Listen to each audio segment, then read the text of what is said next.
Duramax. Yeah, that's kind of how I feel too. What's up, YouTube?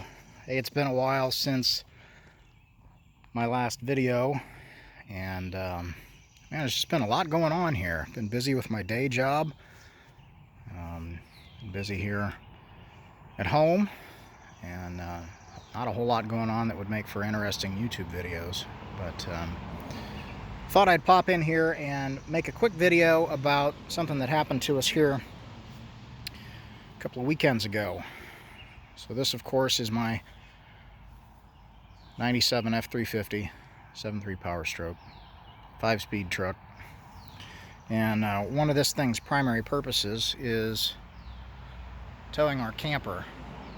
Ours is the older unit there along the wilderness unit.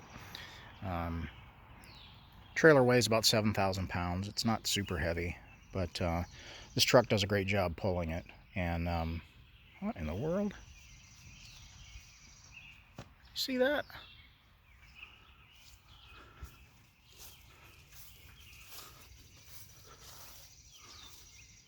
What in the heck happened to my window? That whole back window is shattered. Huh. That wasn't that way yesterday. Something else to do, I guess. Put that on the short list. Anyway, maybe we'll have an upcoming video on how to replace a rear window. But, as I was saying, before I saw that, one of the primary purposes of this truck is to tow that camper. And family went camping here over the Memorial Day weekend. Got out, had a great time. We spent about 4 days camping at one of our favorite places with some great friends. And on the way home, coming up the road, thing was towing like a freight train. All of a sudden it just stopped. Tachometer went immediately to 0. Registered absolutely nothing. And then it picked up again. And then it stumbled and did it again. Did that 3 or 4 more times and then stopped altogether. And it's a 5-speed truck. The clutch was out, so the engine was still spinning. When I saw that tachometer go to 0, I thought, aha, a clue. It's the first time I've had it happen on any of these trucks that I've owned, but I believe it was a failed camshaft position sensor. CPS failed. So I share that as a reinforcement for what everyone says, have a spare. I was fortunate enough that I did. There was a spare in my toolbox. I knew that there's one 10mm bolt that retains that CPS.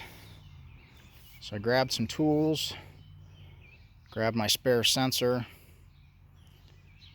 rolled underneath the truck on the highway, had it changed, and we were back on the road in less than 10 minutes. So right away I ordered up some replacements from my favorite Powerstroke folks at F-350 Diesel. This is not a sponsored video. I paid full price for this stuff, but went ahead and ordered myself not 1, not 2, but 3 of these Motorcraft Ford part number F4TZ12K073-C. So dash C is the latest revision of that sensor. It is the dark gray or black one with the blue or purple O-ring. I picked up 3 of them. I'm going to put one in here in the truck. The spare sensor that I had was used. It would probably go forever. It was one of the gray ones. It's kind of a lighter gray color, which is revision B of that part. It's the one that a lot of these trucks are running. It was, in some cases, installed by Ford as part of a recall. But C is the latest part number. So I think I'm going to go ahead and swap one of those in. We'll operate with that. I'll put another one back in the toolbox as a spare.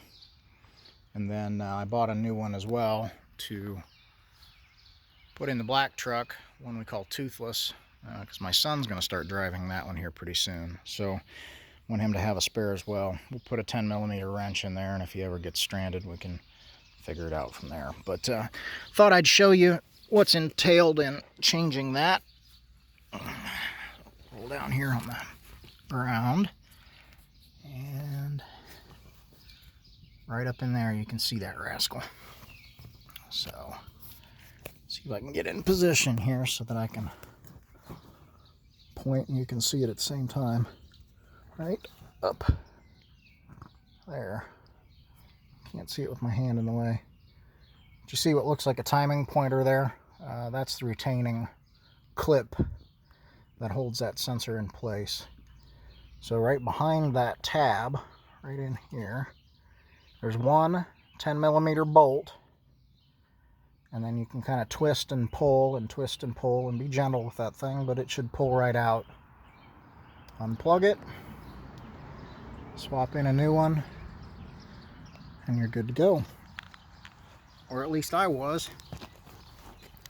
So just a reminder, it's a good idea to have one of these. Like I said, this is the C model. Most of the new ones that you'll get these days are that C model. That's the newest, latest, greatest part number. There's a little something we picked up here this past weekend. We happened to be down in South Carolina for vacation, and we took the opportunity to pick up first car for my daughter. My son's a twin, so they're both I turned 16 here this fall. Figured this would be a great car for her. So I don't know, might see some videos on that thing as well, if that's something that interests anybody. But the CPS is something to keep an eye on. This is the one that was in there. This is the one that failed. It's the gray one, part number B. They all fail eventually. It's just a Hall effect sensor, and like most electronic parts, they have a limited lifespan. So stock up, get yourself a spare or three. One word of caution, I know Amazon sells those as well. It's a little bit cheaper to get them from them than it is from Riff Raff.